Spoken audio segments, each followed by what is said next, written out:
Master.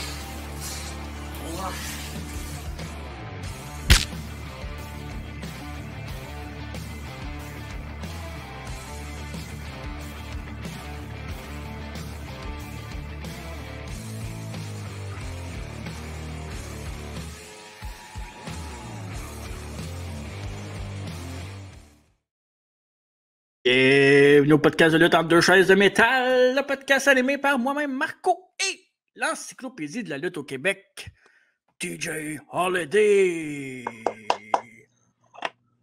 Oh, yes, sir! Montréal, êtes-vous prêts? C'est même pas ce show-là qu'on fait. C'est pas grave, ça quand même ça commémore Montréal pareil. Le beau chandail Survivor Series 97 Gang Rules, procuré au Chamber. Le même qu'Alfredo. Sauf que moi, il fait pas mal moins bien qu'Alfredo. C'est vrai, c'est faudrait que je retrouve la photo d'Alfredo qui le porte. C'est assez drôle quand il l'a envoyé dans notre groupe chat. Oui. J'ai ri longtemps. Beau bonhomme, par exemple. Ah, il est mystérieux, hein, c'est ça l'affaire.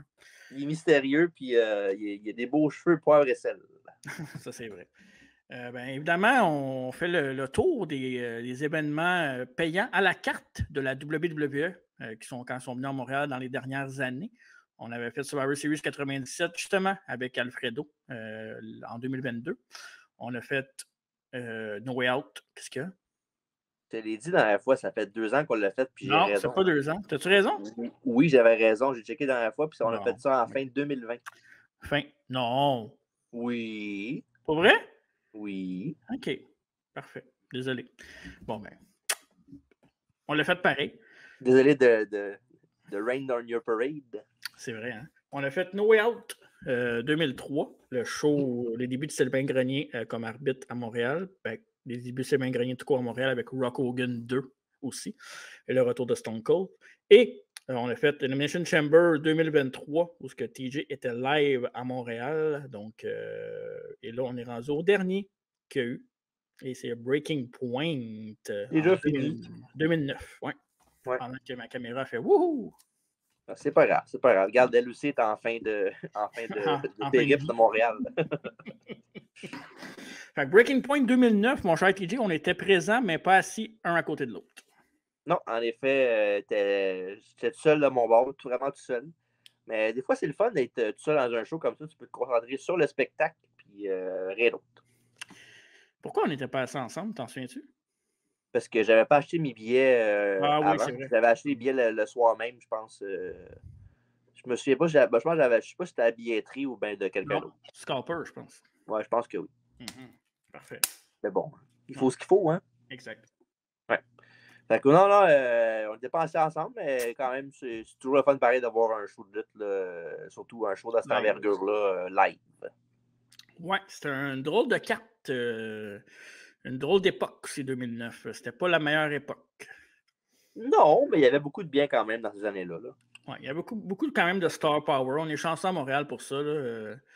C'est dans ce show-là, il y a DX, Taker, Punk, entre autres. Donc, c'est déjà très Cena, Orton, Jericho. Fait que, on est bien chanceux. Oui, fait que avant, on regarde des plugs pour la fin à cette heure, on fait. Là. On peut le faire tout de suite, vite. Là. OK.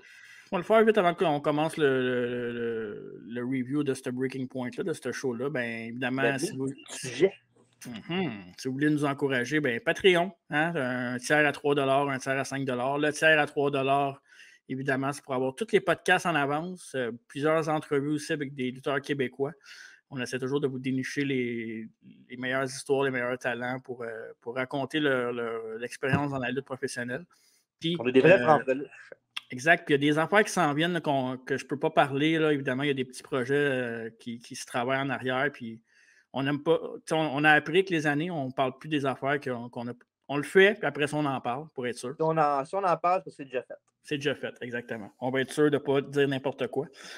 Ouais. Puis 5$, ben, pour le tiers à 5$, ben, il y a des bonus, il y a les Under Collections, il y a les podcasts en avance aussi, il y a le pool de lutte que j'aimerais ça que vous participiez un peu plus, ça serait le fun. Puis sinon, il y a d'autres petites affaires là, qu'on rajoute ici et là, des bonus. Donc, c'est vraiment, vraiment intéressant. Beaucoup de stock par semaine pour vrai. Sur Facebook, ça participe, les prédictions quand même. Ouais, mais j'aimerais ça, moi, que ça participe sur le Patreon. Ouais, mais c'est pas tout le monde qui sont sur Mais Facebook non. qui savent qu'on a un Patreon, malheureusement.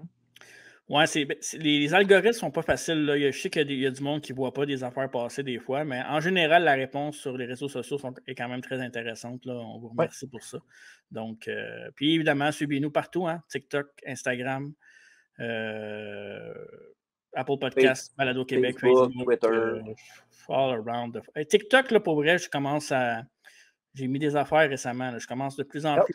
J'ai du stock là, de côté qui s'en vient parce que les jeunes aiment ça. On va aller vous chercher un par un, les maudits. je t'ai envoyé pour 2 heures de footage du Chamber, là, tu pourras en mettre là-dessus. C'est vrai, ça. Ouais. Surtout ceux que tu n'as pas mis dans la vidéo. Okay. Bref, ça fait 2 semaines, j'ai fini. Fait que c'est tout pour les plugs. Ouais. Êtes-vous prêts pour le Breaking Point Review? Non, j'ai dit, êtes-vous prêts? Ben non, c'est pas vrai. On n'est pas prêt pour ça parce qu'avant de faire ça, Ouais. quand on fait Retro Review, on fait quoi d'habitude? Ah oui, pas dans la vraie vie. Yes, sir! Dans la vraie vie! C'est plate, hein, Avec parce votre animateur, TJ Holiday! Je vais être obligé de mettre un jingle bientôt pour ça. Oui. Et mon contestant sur la chaise à côté de moi, Marco! Je suis pas à côté de toi. Non, pas techniquement, mais à l'écran, oui. On serait dû, hein, pour en faire un live. Oui, c'est vrai. On a fait une coupe dans 2 collections, mais c'est tout pour l'instant. Mais c'est parce qu'on ne se le cachera pas. C'est pas plus facile de faire un podcast chacun de notre bord que d'être tout le temps à la même place. Je dis ça de même. C'est plus facile. Bref, es-tu prêt pour deviner ce qu'il y avait à l'époque du Breaking Point dans les affaires comme les chansons, les jeux vidéo et le sport? Les magazines aussi, non? Ouais, magazine, oui. J'ai oublié de t'envoyer. Non, je sais. C'est pas grave. C'est pas... OK, c'est vrai. Dans ça, les magazines en 2009, c'était moins intéressant qu'avant. Pour vrai. Là. Chanson numéro 1, en Amérique du Nord. Celle-là, je pense que tu pourrais l'avoir, pour vrai. C'est quelque chose de quand même... Ouais, c'est quelque chose qu'on a entendu très, très, très souvent. En 2009? Surtout à la lutte. Ah oui, je sais. Je sais c'est quoi. C'est un peu... C'est les Black Eyed Peas. Puis c'est la chanson, c'est quoi déjà? Tonight's gonna be a good night. Moi, j'ai un petit sentiment que tu étais pas loin. Ouais, c'est Black Eyed Peas, mais je me souviens pas du titre. Fuck. I got a feeling. Feeling. Ouais, c'est ça. On entend souvent, nous autres, on était à ICB dans ce temps-là, puis un lutteur, Justin Diamond, qu'on salue. Il y avait ce tune-là, puis on l'entendait quasiment 3 fois par show. C'est ça. Bref, bonne réponse. Tu l'aurais-tu, je t'aurais dit pas donner l'indice? Non. Non, c'est ça, hein, ouais, je pensais. Deuxième, je t'en donne pas. Okay. Chanson numéro 1 au Québec. Quelque chose que tu aurais besoin bientôt. Du sommeil, ouais. Là aussi, là. Quelque chose que j'aurais besoin bientôt. Pourquoi j'ai l'impression que c'est chiant encore? Ben non, c'est pas si chiant. Je sais pas, je sais pas. Je donne ma langue au chat. Caméra vidéo, les 3 accords! On a ça, les petites affaires qui ont... Petit insight, c'est bon. Ouais. C'est bon. Film numéro 1 au box-office, ça, je pense pas que tu vas l'avoir parce que moi, je savais pas c'était quoi ce film-là. Mais vas-y, essaye quand même. Est-ce que tu as un nom d'acteur, un réalisateur, quelque chose, non? Ben, je peux donner un indice, c'est un film d'animation. En 2009? Ouais. Les Mignons? Non. Non, le film s'appelle 9. J'ai arrêté à 8. Ou 2009, c'est ça, ouais. Dans les salons, t'aurais dit 10. T'as un plus haut, un plus bas. Non, le film 9 s'appelle un film d'animation. Fait que je sais pas c'est quoi, là. Pour moi, ça a passé dans le beurre parce que j'ai vraiment entendu parler de ça avant. Je te reparle de ça dans 5 ans. Parfait. Je ferai écouter à tes kids. Ouais. Jeu vidéo sorti alentour. Ça aussi, tu l'auras pas parce que c'est quelque chose de Tekken. Diablo. Non, c'est pas Diablo 1, ni 2, ni 3. J'ai un petit fait pour le 2. C'est quoi?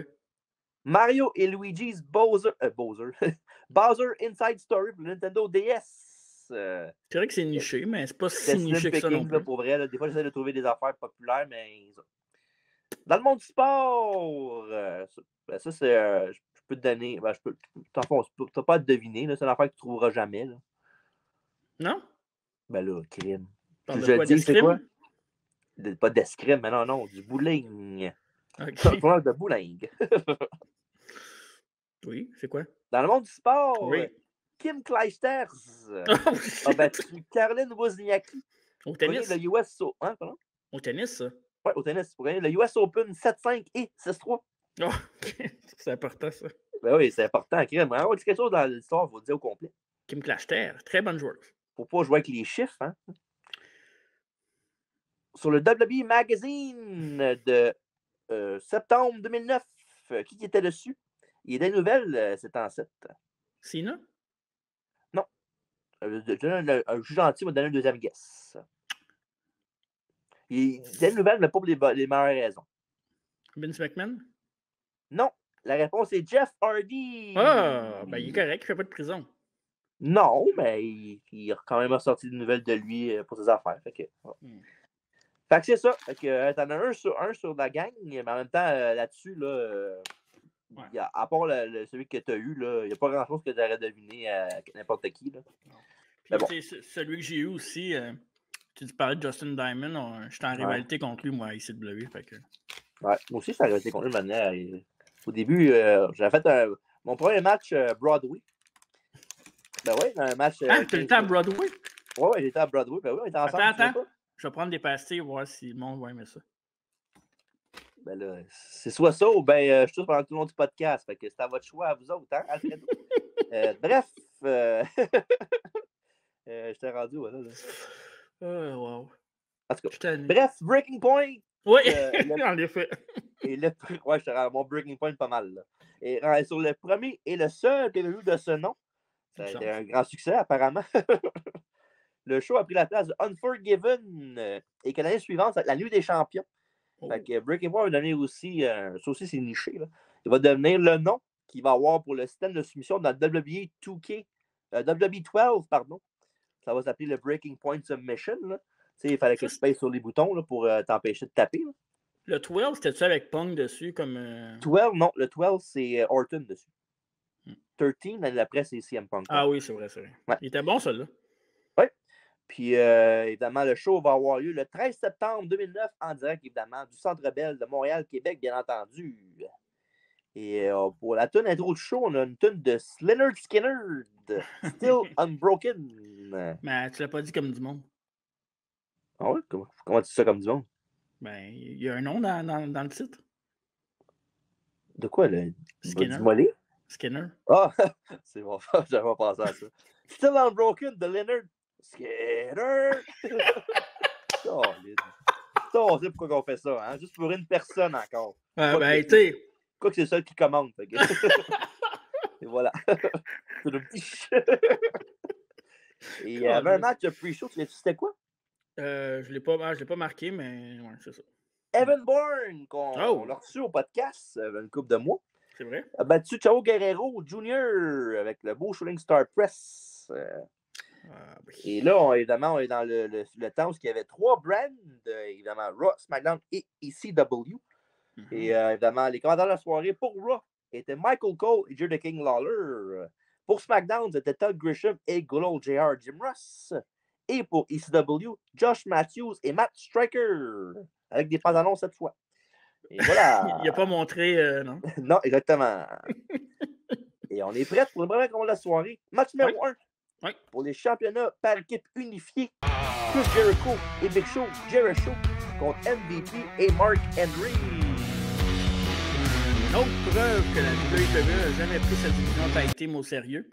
Ou qui sont tous à AEW. Ouais, c'est ça. Ils sont tous. Ils mélangent 2 gars encore pour faire une équipe. Puis, tu sais, c'est pas. Correct, ça. Je trouve que Jericho et Showbiz, c'était correct. Là. Je sais pas. Jericho, oui, parce que Jericho est divertissant, mais si t'enlèves Jericho de là, un peu de la merde. Puis, tu sais. C'est vrai que comparer Miz à Jericho, c'est cher pour Jericho. Tu sais, la storyline. Attends. Un peu ma pastille. Ouais. La storyline, c'est que.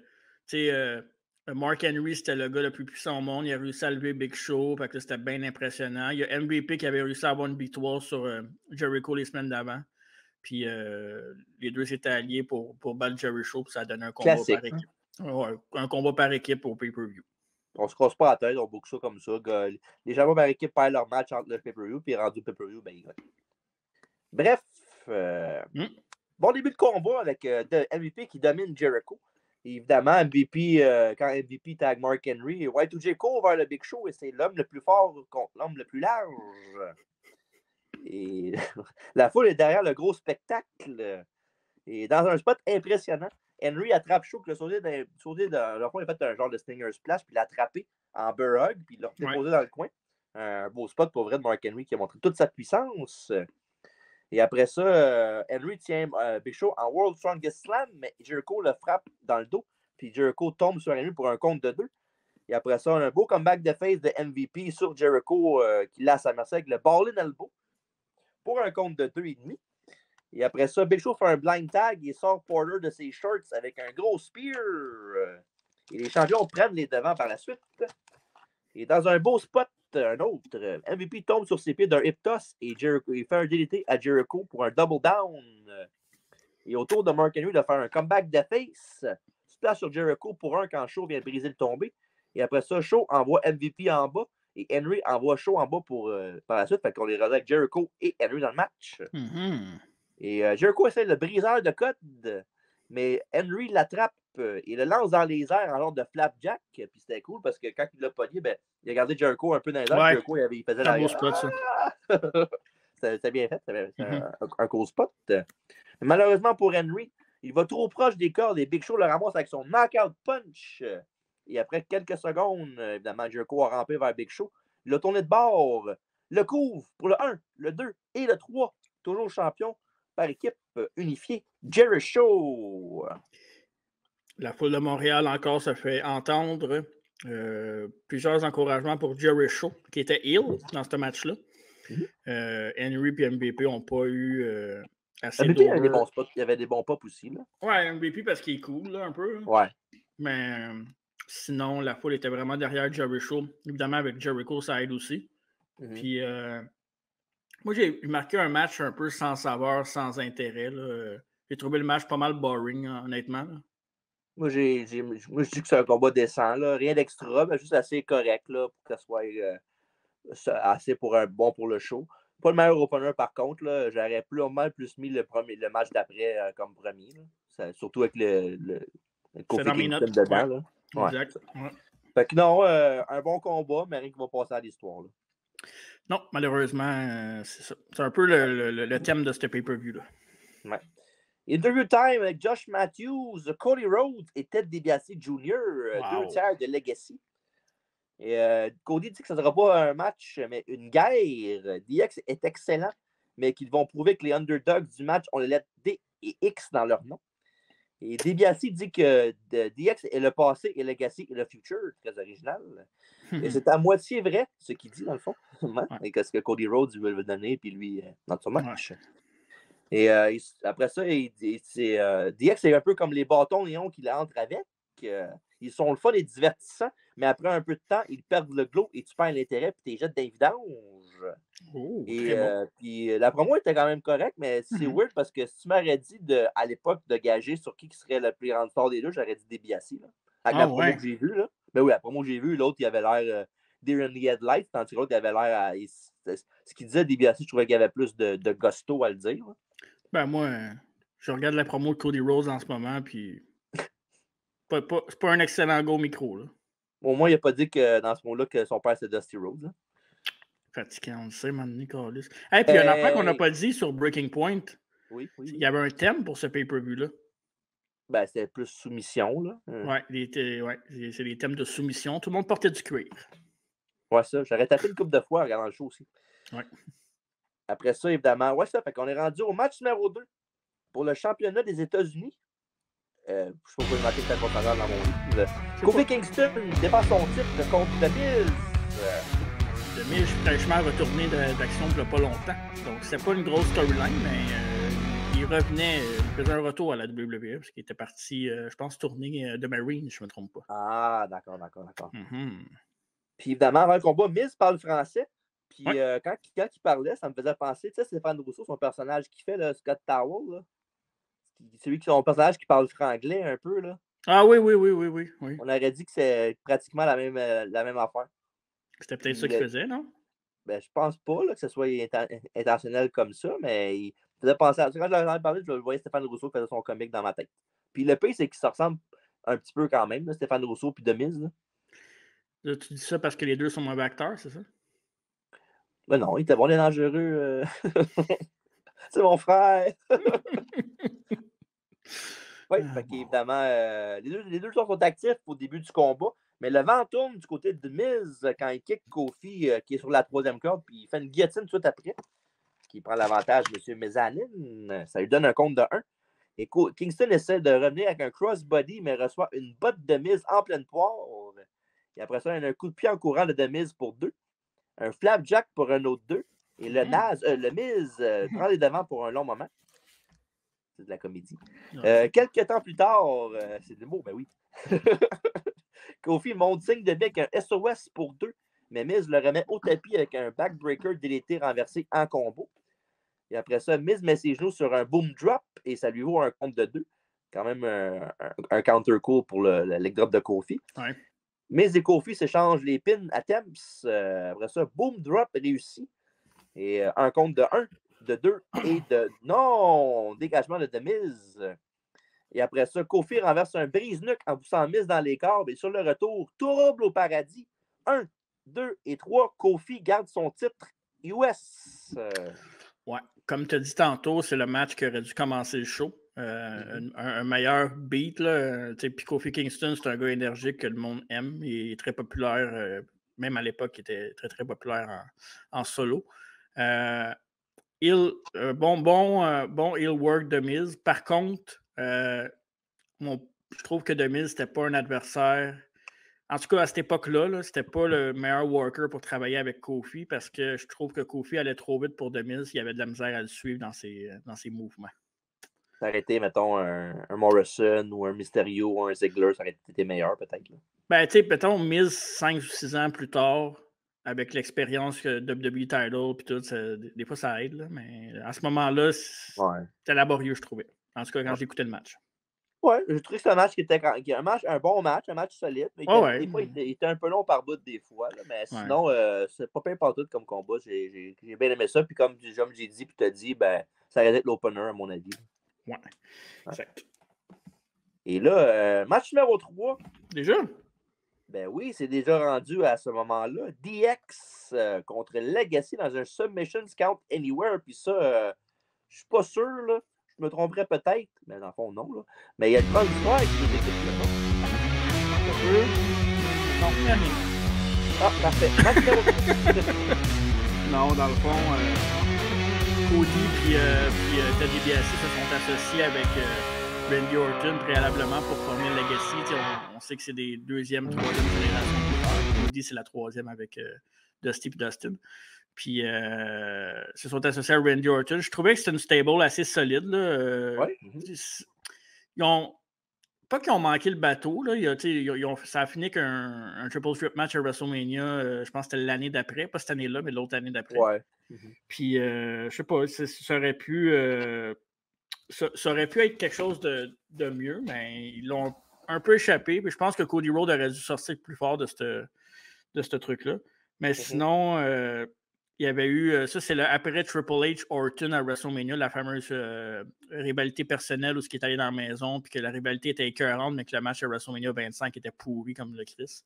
Ben, quand c'est Triple H contre Randy Orton, t'attendais à quoi? Puis il y avait aussi eu Shawn Michaels qui avait perdu contre Undertaker, puis il avait fait son retour un peu plus tard en DX. Il avait super kické. D'ailleurs, le gars backstage avec. C'est quoi? C'était des journaux qu'il y avait? Des feuilles, non, des feuilles de papier. Là. Ouais, c'était Sean Spears. Ça. C'est Sean Spears? Ben, me semble. T'es sûr de ça? Ah non, c'est plus tard, je pense. Ouais. OK. Oh, ouais, non. Puis, il n'y avait pas kické une petite fille aussi? Non, ben non. Oui. Sean n'a pas kické une petite fille. Ben oui, il était chef dans une cafétéria, puis la petite fille l'écœurait, puis il a créé un super kick.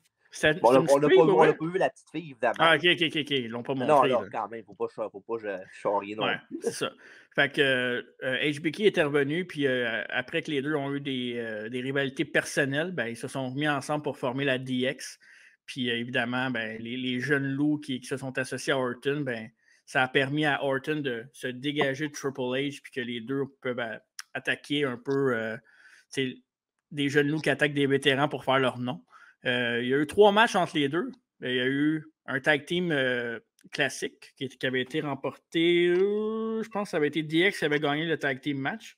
Il y a eu ce match-là que tu vas parler à Breaking Point. Puis il y a eu un match après qui était dans un Hell in a Cell avec DX contre Legacy. Donc, on vous laisse deviner un peu ce qui va se passer. Mais on va parler du deuxième match. On vous dira qui a gagné le Hell in a Cell par la suite. DX a gagné le premier dans un match classique.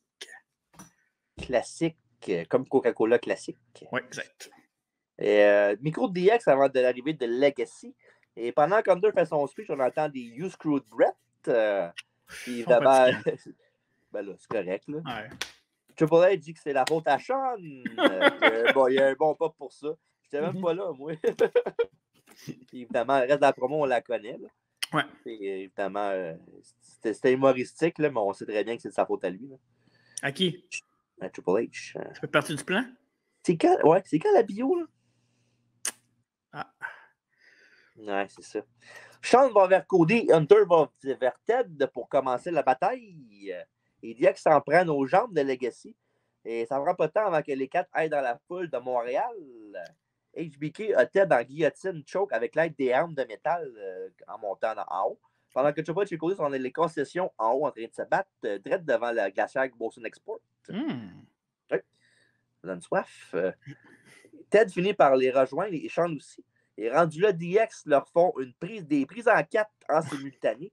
Et ils s'en sortent, évidemment, après ça. Ils reviennent tout ringside.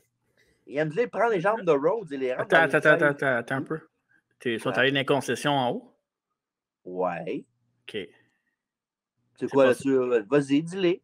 C'est ton moment pour shiner, là. Moi, j'ai regardé la séquence, j'ai essayé de voir quelque chose, puis j'ai rien vu. Non. À partir du moment où ils sont allés dans les concessions, à ce moment-là, j'étais avec Louis à côté de moi, Mathieu Brousseau.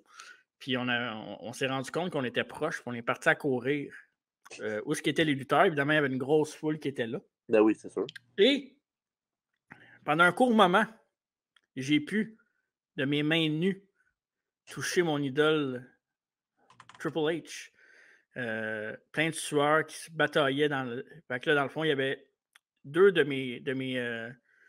mes préférences, comment je pourrais dire ça, 2 de mes passions qui étaient là, Triple H et la bouffe. Ouais. Au même moment. Donc, j'ai touché mon idole pendant qu'il se battait en DX à Montréal. Fait que ça, c'est un moment spécial pour moi, que je chéris depuis ce moment-là. T'as-tu regardé quand le footage, je vois que tu voyais peut-être? J'ai essayé de me voir, mais je me suis pas Parce qu'il y a tellement de monde, ça. Là. Ouais, c'est ça. Mais je sais que Triple H n'a pas oublié ce moment-là aussi. Si tu en parles, il pourrait te dire que j'étais là. Ouais, je suis sûr de ça. Okay. Ouais. T'es content, là, c'est sorti, là? J'ai touché, hein? J'ai touché, ouais. T'as-tu déjà touché à Brett, toi? Non. C'est ça. Ben, c'est correct. J'aime mieux pas toucher à Brett que toucher à Triple H. Bref, là, on va un petit peu plus loin. On vague un petit peu. Là. On vague. Hemsley prend les jambes de Rhodes et les rentre dans une chaise. Une chaise. Il lui fait le crabe de Boston. Après ça, Sean arrive, il prend Cody en prise du chameau. Oh yes. Un beau visuel pour vrai, là, évidemment. Ouais. Cody, il est pogné dans la chaise, puis les deux font des submissions dans le temps. C'était cool à voir. Puis après ça, évidemment, ben, Ted est venu l'aider. Il doit sortir du pétrin. Après ça, on a un Spinebuster de Trips sur Ted dans le ring. Après ça, il fait un Crippler Crossface. Et autour de Rhodes de sauver DiBiase. Ils sont gentils, ils s'aident entre eux autres. HBK et Cody vont se rabattre dans la foule et on voit plusieurs lutteurs connus de la lutte québécoise comme Darko, Frankie the Mobster et Kevin Steen, évidemment. Je connais pas. On connaît pas, non, évidemment. Rhodes pousse Michael jusqu'en bas. Il tombe sur un genre de padding avec un drap noir par-dessus. Et après ça, tu vois, il doit être en solo pour un petit bout. Puis Hunter amène Cody backstage. Et après ça, évidemment, Legacy qui ont un avantage sur DX. Ça donne à cœur joué à 2 contre 1 sur Hunter. C'est tout juste pas là. Et Ted... Oui, vas-y. Rien à dire. Parfait, j'espère. Ted lui fait le $1 000 Dream pendant que Rose lui crie d'abandonner. Et Triple H kick Cody et recule dans une poutre et DiBiase lâche la soumission. Et après ça, un autre Spinebuster, mais cette fois-ci dans la table de concession, la table de bouffe, de catering. Fuck. Ouais. Ça revolait partout, c'était malade. Crossface sur Rhodes.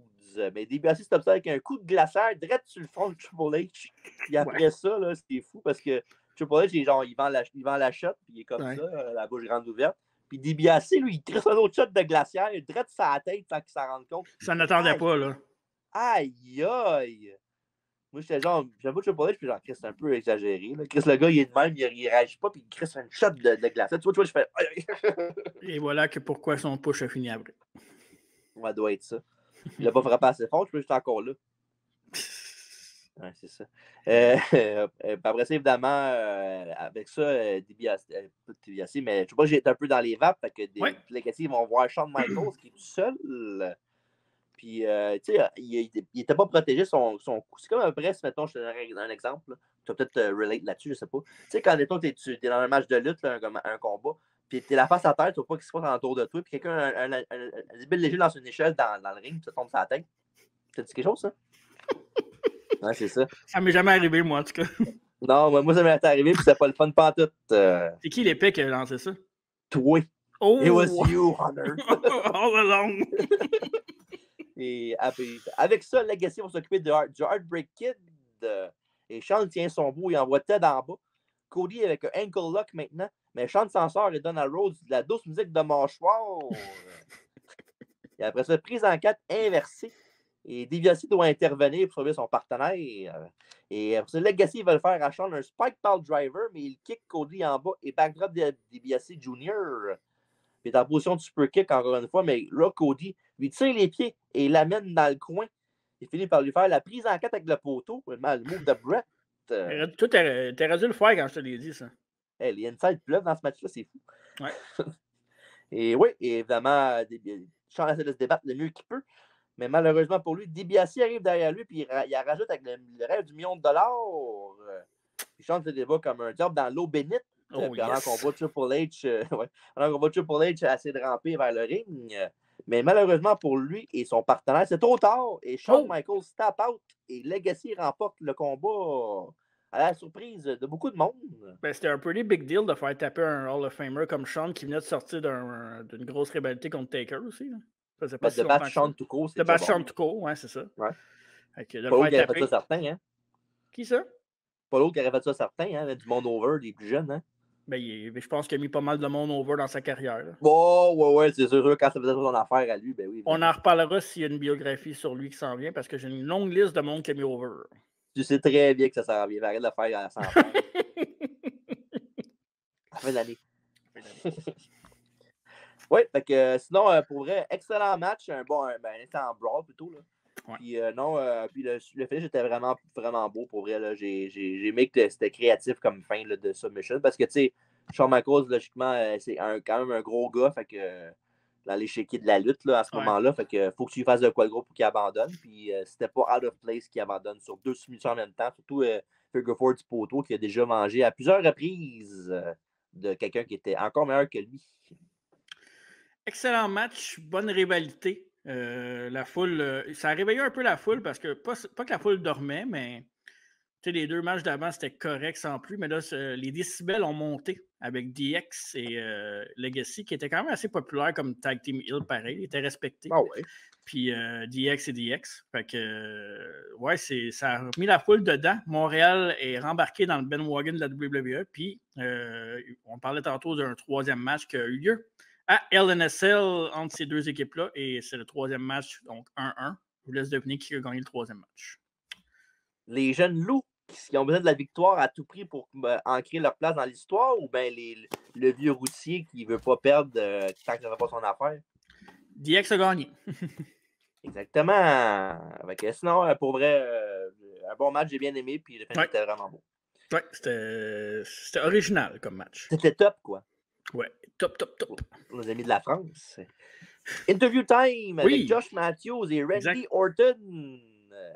Orton dit qu'il n'a aucune réaction sur Legacy parce qu'il savait qu'il gagnerait le combat. Mm-hmm. Évidemment, et après ça, il parle de son opposant John Cena pour ce soir. Puis il dit que Cena, il a dit qu'il n'était pas capable de dire les mots I quit. Puis lui, il ne comprend pas comment il peut être si sûr que ça. Puis il va le forcer à dire ça pendant leur match ce soir. Puis ça a l'air court de même ma promo que j'ai dit pour dire ce qu'il a dit, mais ça il a pris du temps pour dire ça. Mais aussi d'ailleurs, parce que ça m'a pris une couple de fois à me réveiller pendant la promo parce que c'était tellement plate que je vais m'endormir dessus. J'ai inventé des cure-dents, hein? C'est très pratique dans ce temps-là. Tu sais, des fois, il faut être Non, objectif dans la regarde, vie, hein? écoute, le Randy Orton de même Viper, là, le méthodique, le slow, là, pas capable. Dégueulasse. Cheveux rasés. Oh, Avec il ses, flow. avec ses petits os sur le côté qui fait. Il fait bouger, Ouais. là, que ça. Fatigant. Non, je suis pas capable. Parlant de pas capable puis fatigant, on passe au prochain match. Ouais, fait que voilà. Fait que si vous voulez endormir, vous allez pas l'insomnie, allez voir la promo de Breaking Point de Randy Orton. Match numéro 4. Oh boy, on a un yes. on our hands. Kane contre le Great Khali Rodden dans un combat de crash de Singapour. Et après 1 minute, les deux ont chacun un kendo dans les mains qui font leur Star Wars, ou comme dirait Todd Grisham, c'est Ryan Howard contre Albert Pujols. Et il joue, et Khali amène Kane dans le coin et les deux tombent presque en pleine face dans le moment. Puis tu vois un peu de foule qui hue, c'est drôle. Et Kane s'en va en bas de l'arène. Il dropkick Khali dans le genou. Il le fait avec la canne plusieurs fois et il le remonte dans l'arène. Et Kane prend l'avantage avec le kendo stick pour prendre Khali comme une piñata. Et la foule hue encore plus. Et autour de Khali de frapper avec le bâton dont un coup direct sur la tête de la grosse machine rouge. Et après ça, évidemment, le finish de Khali, la chop sur la tête. Oui, le non-Brad. Et ça compte un compte de 2 à Khali. Et après ça, Khali prend ses mains et tente d'écraser la tête de Kane, un peu comme Crush à l'époque, dans les années 90, 93 à peu près. Crush, là, c'est celui qui était suspendu par les pieds par Macho Man, là? Oui! Oh, yes! T'es pas tombé, t'as pas dit Adam Bomb cette fois-là. Non. Oui. Et Kane sort avec 3 coups de kendo pendant qu'il est dans la prise sur la tête du géant Punjab. Et après ça, Kane va à son spot classique de la closing de la top rope, mais cette fois-ci avec le kendo stick à la main. Et chokeslam, mais Ranjan monte et frappe Kane avec la canne. Kane avec la canne, hein, c'est bon. Ouais, Ça n'a aucun effet, un peu comme ma joke. Et Kane le met au tapis. Khali est distrait par ça. Il reçoit un chokeslam et c'est comme ça que ça se termine. Ouais, c'était quasiment. C'était meilleur ton review que le match que j'ai écouté. Ouais, ça avait l'air bon de même, pour vrai. Mais sérieusement, Kane contre. Ouais, vas-y. Ça l'était pas, c'est tout. Non, pas vraiment.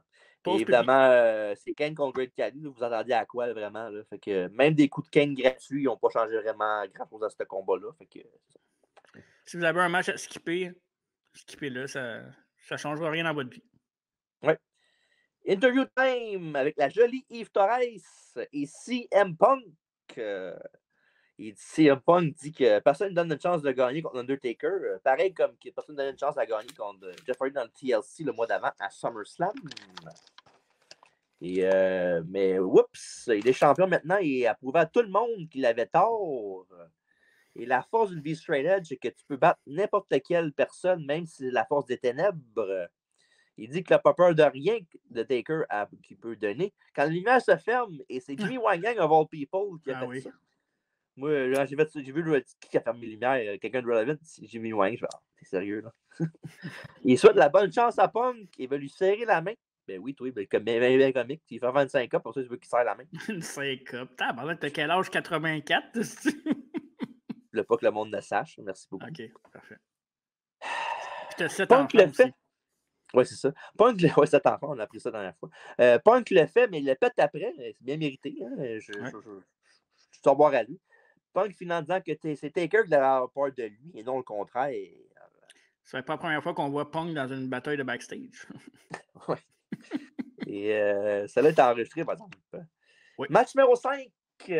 Christian contre William Regal avec Ezekiel Jackson et Vanille Kozlov. Tu sais, dans on parlait de bonne faction. Là. Ouais. Et voilà. T'es qu'à la face de William Regal sur YouTube. Il était qu'un c'est le Mathusalem européen. Et pour évidemment, le titre est en jeu par Christian, qui est son nom défendant. Possède la parole, non seulement pour le countdown, pas le countdown, mais comment le match est arrivé, mais pour le play-by-play. Oui, play-by-play, bien évidemment, Ezekiel Jackson et Kozlov sont bannis du ring pour ce combat-là. Donc, ça peut juste être meilleur. Écoute, t'enlèves les deux plus poches de ce combat-là, puis... Ouais, mais là, même pas, ça change quoi? Ben, ils sont là, c'est tout. Fait que t'as un match Christian contre William Regal clean, un match beaucoup plus technique que ce qu'on a vu auparavant dans la carte, mon cher TJ. Puis à SummerSlam le mois d'avant aussi. À SummerSlam le mois d'avant aussi.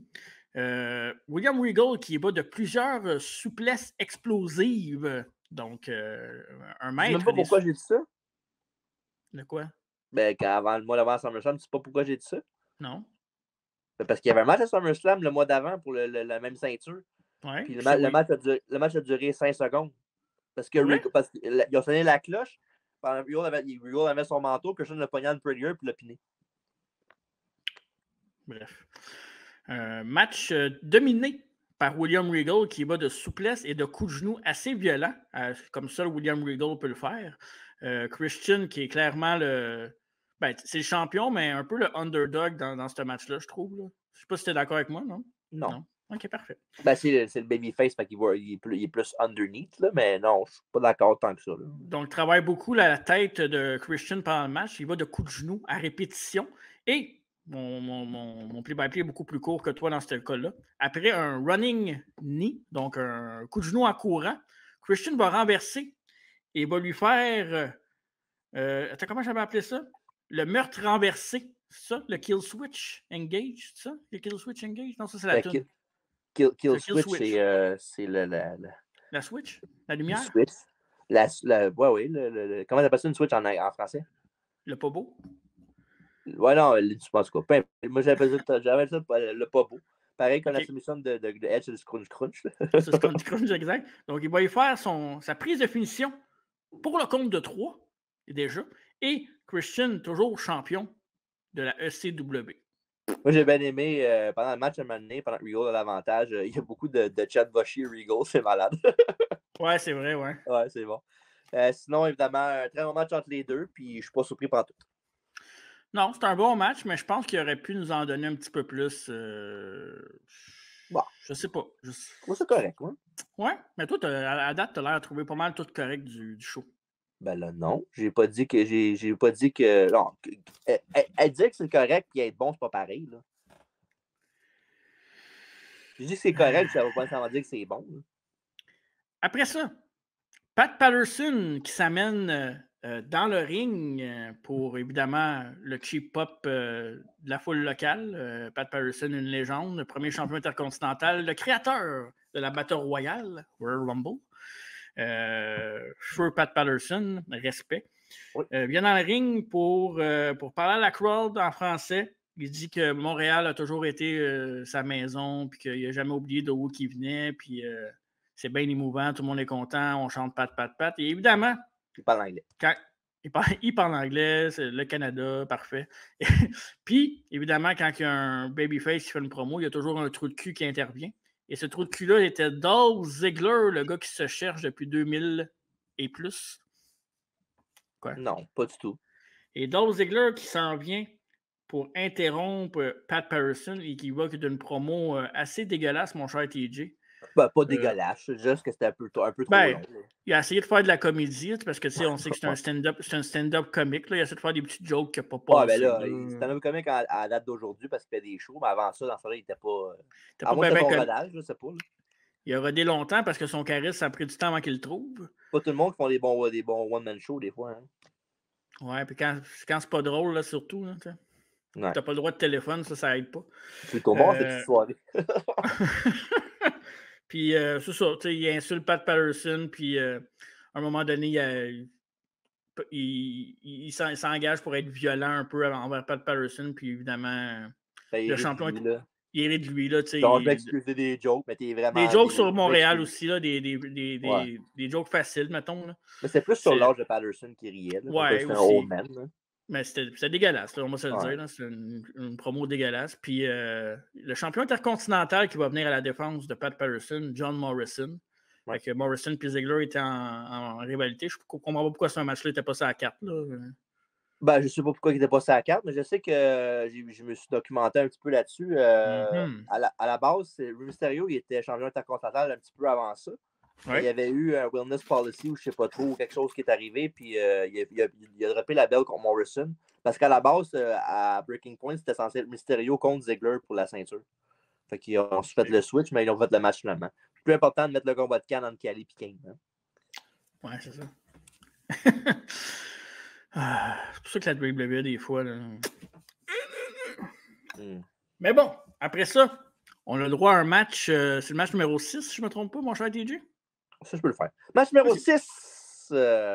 Randy Orton contre John Cena dans un combat I Quit pour le titre WWE title en jeu détenu par Randy Orton. Les deux gars ne se sont pas affrontés très très souvent dans leur carrière. Depuis les heures, ça n'arrivera pas souvent à ce match-là. T'as-tu un résumé de ce match-là? Moi, je fais le play-by-play, toi, t'as pas de résumé. Ah, ben là, c'est parce que je savais pas que tu fallait que je fasse le. On changeait le rôle complètement en faisant ça. Là. Mais regarde, Orton était champion. Puis évidemment, la dernière semaine, ben là, Cena avait après WrestleMania. Je sais pas qui avait affronté WrestleMania cette année-là, Cena. 25? Il n'était pas champion. Non. Hein? C'était WrestleMania 25, ça, avant, non? Ouais. Il avait-tu lutté? Ah, non, c'était pas ce show-là qu'il y avait Randy Orton, Cena, puis Triple H dans Triple Threat? Non, c'était juste Orton contre Triple H, je pense, non? Possible. Bref. Mais évidemment, Cena voulait être champion, évidemment, puis Orton l'avait. Puis je me rappelle, dans le build-up du match, il y avait un spot que j'avais bien aimé. C'était Orton qui avait pris Cena en RKO avec la chaise ouverte. Là, il avait mis, puis il faisait l'RKO là-dessus. C'était nice. Puis non, évidemment, à part évidemment le fait que Cena veut la belle puis Orton est champion, ben il n'y a pas grand-chose dans ce storyline-là. Ils vont continuer la storyline par la suite. Là. C'est pas mal le premier chapitre de plusieurs, évidemment. Mais non, à part le fait que Orton, Cena veut la belle d'Orton, puis c'est pas mal ça. Puis évidemment, c'est le match entre les deux futurs top stars de la business. Là. Le match que John Cena avait à WrestleMania 25, c'était effectivement un triple threat match pour le championnat WWE, mais c'était contre Big Show et Edge. Edge, ouais, ok. C'était un bon match dans mes souvenirs, par exemple, ce match-là, ce three-way-là. Ben, je me rappelle du spot avec Edge puis Big Show que Cena avait mis sur ses épaules. Là, c'est ça. Là. Ça, c'était nice. Orton va frapper le premier. Il va réussir à mettre Cena temporairement KO avec un moniteur à l'extérieur du ring, direct sa caboche. Un moniteur de quoi? Quoi? Un moniteur de camp de vacances? Oui, il a pris Gorge Rouge et il l'a frappé avec. Gorge Rouge? Ils ont tous des... Jet jaune, peut-être? ils ont tous des noms, ces estis-là. Là. C'est vrai. C'est un peu louche des moniteurs de camp de vacances, là, on va se le dire. Ouais. Camomille. Camomille. Une bonne camomille, ça serait bon. C'est ça, fait qu'il va l'assommer avec la télévision. Évidemment, Cena va toujours faire son face qui mange la volée la plupart du match. Cena va tenter de retourner dans le ring, mais Orton va y agripper la tête. Il va y accrocher les deux pieds dans la corde, puis il va se laisser tomber pour un DDT avec les pieds dans les cordes. Est-ce que ça va être assez pour faire abandonner John Cena? Et non! Mais il n'est pas genre Orton avec le DDT, puis il dit à l'arbitre, demandez s'il abandonne. Oui, puis après ça, il l'a droppé sa tête. Il a dit non, il abandonne pas. Puis il l'a droppé. Il a droppé sa tête, puis après ça, il a redemandé une autre fois, puis never give up, mon ami. Never give up. Fait que Orton va essayer d'y aller avec son coup de pied de commotion, le fameux coup de pied où il knock le monde, il y en a qui reviennent après 3 mois, d'autres le lendemain à Raw, Shawn Michaels. Le punt. C'est Shawn Michaels qui était revenu le lendemain, je pense. Il était revenu le lendemain, c'est juste qu'il ne l'avait pas vraiment vendu. Là. Il n'avait pas serré, non, c'est ça. Il avait mangé la top, il était assis dans le coin, puis il était comme ça. C'est d'épais. Cena va réussir à s'enlever, à éviter le coup, mais sans nécessairement se relever. Donc, Orton va le pourchasser. Il va le stomper 2 fois la tête sur les escaliers de métal pour sonner John Cena. Donc, il y a un petit pattern. Là, il attaque la tête de John Cena. Il veut vraiment le commotionner puis le mettre hors de portée. Donc, il ne veut pas le faire dire à écoute, il veut juste le faire passer out. Passer out, excusez. Pass out. Et un classique, la seule affaire que je me souvenais de ce show-là, c'était dans ce match-là où Randy Orton va sortir une paire de menottes et va attacher John Cena sur le poteau. Puis j'ai checké là, certains médias qui avaient reviewé ce show-là, puis ils disaient que c'était un peu un truc de religion, là, qui voulait faire un peu comme Jésus qui se fait punir sur la croix. Là, parce qu'il. Ouais, parlant de croix aussi, c'est Orton il avait pris la croix de Cena puis il l'avait mis autour de son cou aussi. Là.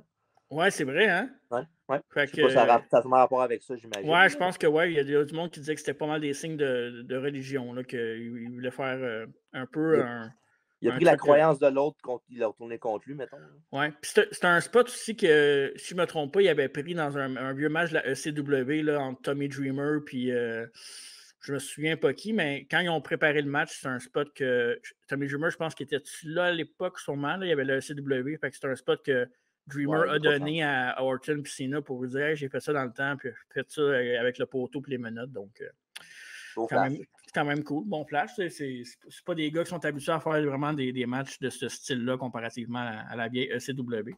Donc, il va menotter Cena, il va le punir avec des kendo sticks, les kendo sticks qui restaient du match entre Khali et Kane, qui traînait à terre. Il n'y a personne qui a ramassé ça entre-temps. Ils n'ont pas 40 personnes qui travaillent alentour du ring, mais bon, ça a l'air qu'il était là. Ouais, c'est ça. Il fallait qu'il ait ramassé le catering à terre backstage de Triple H et de DiBiase. Exact. Et après ça, Cena va détacher, il va mettre la clé dans le cou, il va détacher Cena. Orton va détacher Cena, il va mettre sa clé dans le cou, il va essayer de le mettre, il va l'attacher sur l'autre coin un petit peu plus loin. Il va prendre une chaise, il va essayer de frapper Cena, Orton, et il va se tasser, donc il va se péter les mains avec la chaise. Et il va prendre la clé, il va se détacher pour détacher des menottes et il va rentrer Randy Orton dans le ring. Donc, tu sais, c'est beaucoup ce match-là est beaucoup basé sur le personnage de Randy Orton, un peu psycho, là, qu'il essaie vraiment de détruire ses adversaires, puis il a comme une face, genre vraiment... Il est cérébral. Ouais, vraiment. La version préférée de TJ, en fait. Oh ouais, je l'adore. Oui, c'est ça. Donc, Cena va monter dans le ring, va dominer un peu Orton, et Orton va retenter le même spot qu'il avait fait avec la chaise. Là. Il va le pogner en RKO. Oui. Et ça va être renversé. Il l'a-tu, Reapers? Ouais, non, il l'a eu. Il a fait un RKO, puis après ça, il était attaché avec Randy Orton. Puis ce qui est arrivé, c'est qu'il a voulu... Il s'est éloigné de Cena, mais vu qu'il était attaché, Cena a pu le ramener pour faire un STFU avec les menottes. Ouais, mais c'est ça, Orton, il essaie de pogner les clés pour s'en sortir. Les clés pour s'en sortir, puis là, c'est là que Cena en a profité pour faire le STFU avec les menottes. Un autre beau finish aussi. Très, très beau finish pour faire abandonner Randy Orton. Donc, John Cena, nouveau champion. Parce que c'est Orton qui avait la ceinture au début du combat. C'est la combienième fois qu'il avait gagné la belt, sais-tu? C'est la 5e fois. OK. 5 times, il avait égalisé les records. Il avait égalisé Hogan et Bret Hart, qui avaient notamment 5 à l'époque. Ouais, c'est pas mal le match que je me souvenais le plus de ce show-là, live. Là. Le reste du show, je m'en souvenais pas avant de réécouter ce show-là. Ouais. Ben, moi, je trouve que c'est un excellent combat pour vrai. Là. Il y avait des beaux spots pendant, puis aussi une très belle fin. Puis je trouve que c'est un des meilleurs écoutes matchs qu'on malheureusement, on n'entend pas vraiment parler. Peut-être à cause que c'est sur un B-show. Puis aussi le fait que Cena Orton, c'est une des combinaisons les plus redondantes de l'histoire. Là. Fait que c'est sûr que ça aide pas, mais un très bon match pareil pour vrai. J'ai beaucoup aimé ça.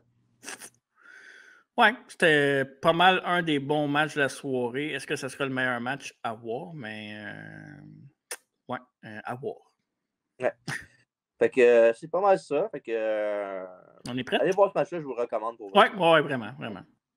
Match numéro 7 pour le championnat du Polo World Heavyweight. CM Punk, le champion défendant, contre l'Undertaker dans un combat de soumission. Puis le build-up, on va vous rappeler comment ça a commencé. C'était le mois d'avant à TLC. Jeff Hardy qui est contre CM Punk. Et CM Punk a gagné le combat. Puis à la fin, évidemment, il a célébré devant la ceinture. Il y avait Jeff Hardy qui était à terre devant lui, puis il célébrait devant lui. Puis les lumières sont fermées. Puis quand ils sont rallumés, c'était plus Jeff Hardy, c'est l'Undertaker qui l'a pogné par la gorge pour y faire un chokeslam et un tombstone. Fait que non, c'était vraiment cool ce spot-là. Là. C'est quelque chose que je me souviens pas d'avoir vu ce spot-là move par move entre-temps avec Taker. C'est arrivé des fois qu'il est en arrière du gars ou whatever. Là. Mais de vraiment prendre la place du gars qui est à terre pour le pogner l'autre qui est en surprise, c'était vraiment nice. Puis évidemment, CM Punk l'a bien vendu. Là.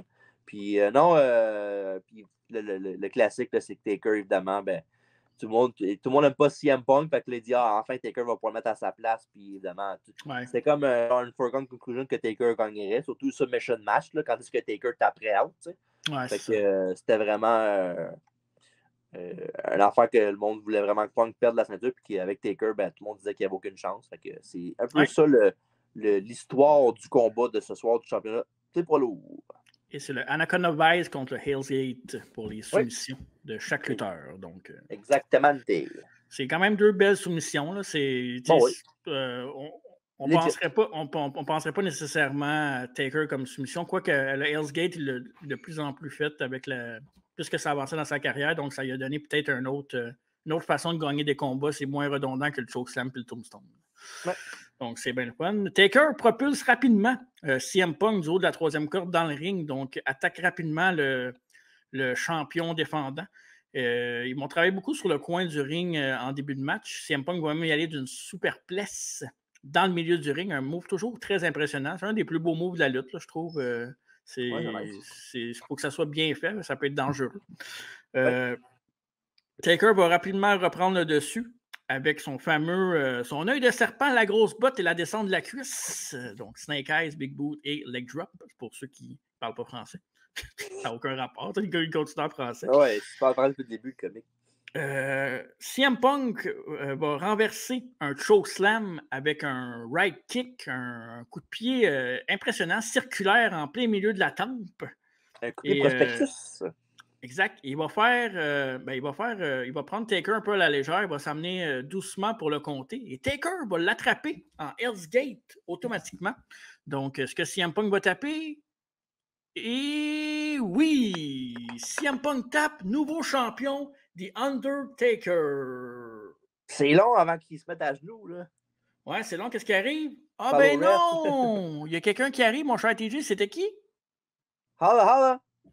Y a-t-il un tag team match qui s'en vient? Non? Non, mais non. Teddy Long vient annoncer que Vicky Guerrero, le GM, vient annoncer que Vicky Guerrero avait banni le Hell's Gate à l'époque. Puis ça fait-tu vraiment du sens? Il me semble que c'était vraiment loin dans l'histoire, non? Pas tant, mais non, pas tant. Non? Peut-être une couple de mois avant, peut-être. Fait que Taker n'avait pas le droit d'utiliser le Hell's Gate. Ça m'étonne dans quelle stipulation, ça? C'était pas quand tu filais contre Big Show? Ah oui, t'as raison. Vicky était avec Big Show, là? Ouais, Vicky est avec beaucoup de monde. Voilà. Correct, on peut dire ça de bien du monde, dans le fond. Hein. C'est ça, ben oui. Fait que Teddy Long recommence le match parce que, évidemment, le Hell's Gate a été banni. Et Punk réussit, pendant que Taker est distrait, Punk réussit à attraper Taker pour lui faire. Il avait-tu fait je l'avais pas marqué, il avait-tu fait son. C'est quoi son finish déjà? Go to sleep? Ouais, go to sleep avant? Non, hein? Non. Il avait-tu pogné en Anaconda Vice, hein? Non. Ce qui est arrivé, ben, oui, puis non. Ce qui est arrivé, c'est que, en fond, après, quand ils recommencent le match, ben, Taker puis l'autre se frappaient. Ouais. Taker, il l'a pogné en position de Last Ride. Ouais, c'est vrai. Punk est tombé sur ses pieds, puis après ça, il a fait un chop block, après ça, il a fait la soumission. Anaconda Vice, et évidemment, la cloche a sonné très rapidement parce qu'un certain Armstrong, c'est le frère du Road Dogg, Brad Armstrong, c'est ça? Scott Armstrong. Scott Armstrong, excusez. Ouais. Il est décédé. Brian Armstrong, c'est le Road Dogg. Ouais, c'est ça, excuse. C'est lui qui est décédé. Non, c'est pas lui, c'est leur père, hein, c'est ça? Ouais, Bullet Bob. Ouais, c'est ça. Il fait sonner la cloche rapidement pour, évidemment, faire gagner CM Punk comme si Undertaker avait abandonné et comme si c'était pas nécessaire, un Montreal Screwjob. C'est le 3e en 3 shows. Hein. 3e en 3 shows, puis je suis bien content que Elimination Chamber n'ait pas fait ça. Non, mais ça m'aurait pas étonné. Non, je sais pas là qu'il n'y a pas de même. Non. Fait qu'un screw job pour terminer le show avec CM Punk qui bat Undertaker et conserve son titre sur les huées de la foule qui était écœurée de se faire prendre pour des épais. Après tant d'années, maintenant, on peut passer à autre chose, je crois. Ouais. Non, un match correct, là. Puis ça va prendre quoi, 4 ans avant qu'il y ait un bon match entre les deux? Vraiment un bon match entre les deux à WrestleMania. Ouais. Puis sinon, et puis aussi, encore un screw job, là. Maintenant, c'est fatigant. Là. Ouais, ça gosse. On peut passer à autre chose. On est capable de faire d'autres choses que le screw job, là, je pense que. Mais c'est Bin sans qu'il bouquait. Fait que... Non. Dark Times. Ouais. Sinon, ben c'est ça. C'est la fin du show Breaking Point. Je vais être bien transparent. Moi, j'ai trouvé ça très boring à regarder.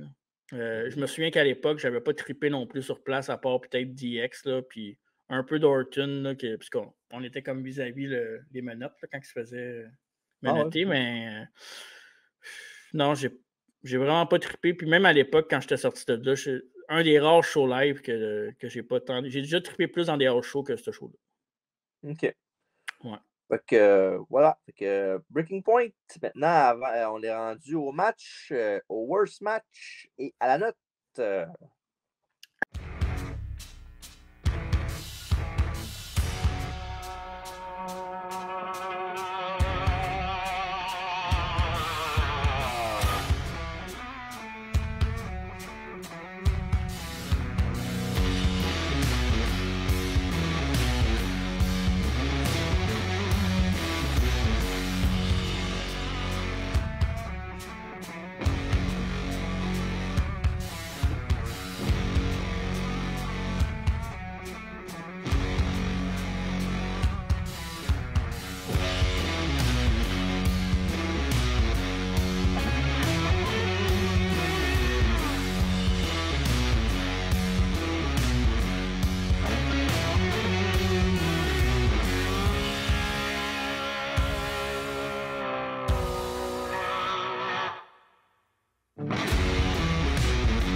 Le worst. Le worst, on sait c'est quoi, c'est Kane contre Khali. Parfait, c'est fait, c'est canné. Ouais, c'est canné. On l'a bien calé. Le meilleur, je suis pas sûr, par exemple. Ben, qu'on a le même.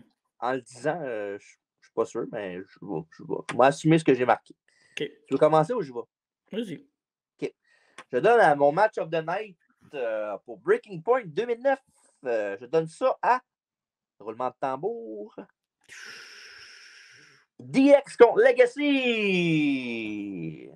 OK. Mais c'était très proche. Avec ton match of the night, pas mal sûr.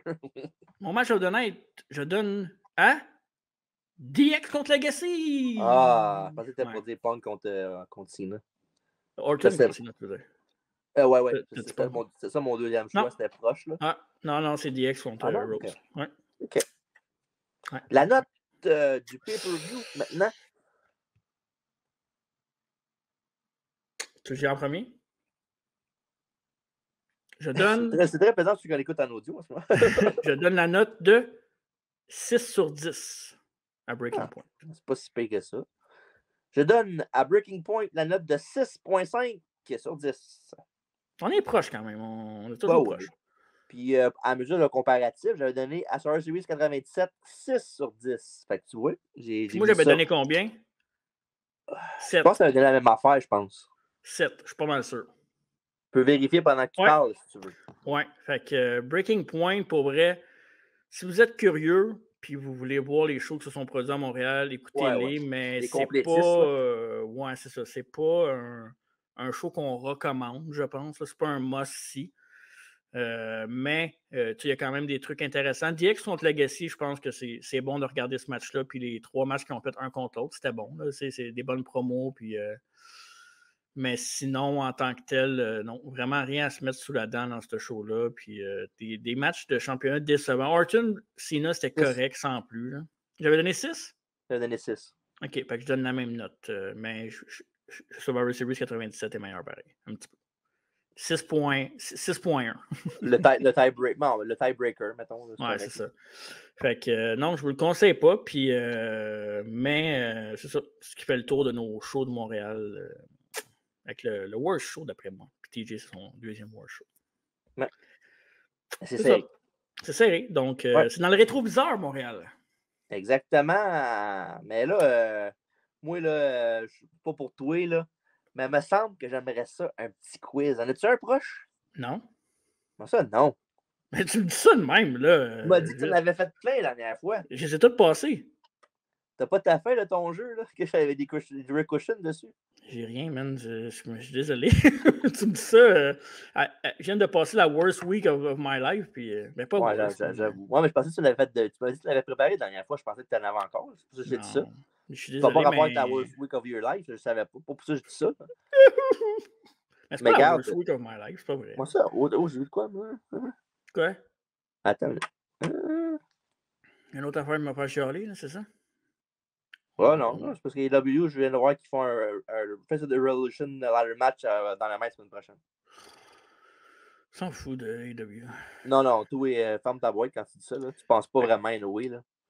Fait que ce qui s'en vient au podcast, mon cher TJ, ben là, Breaking Point est terminé. On rentre officiellement dans le WrestleMania Season avec WrestleMania 7, WrestleMania 35, une biographie des Nasty Boys et le choix du public. Vous allez voter entre WrestleMania 20, WrestleMania 13 ou WrestleMania 9. Caesar's Palace. Caesar's Parking Lot.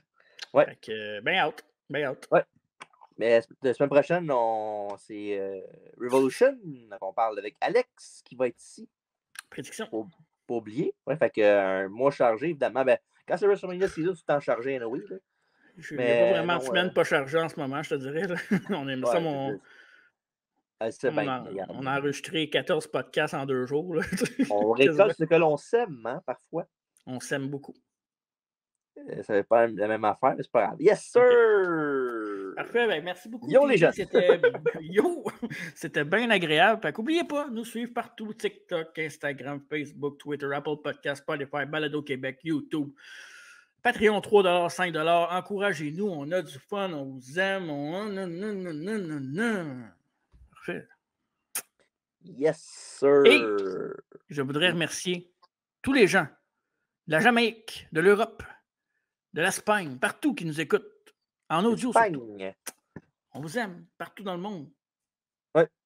Fait que semaine prochaine, on veut vous voir pour le AEW Revolution Preview avec Alex et pour tout le reste du mois aussi, évidemment. Fait que merci beaucoup, Marco, du doublé, dans le fond, du Joint Operation du review de Breaking Point 2009.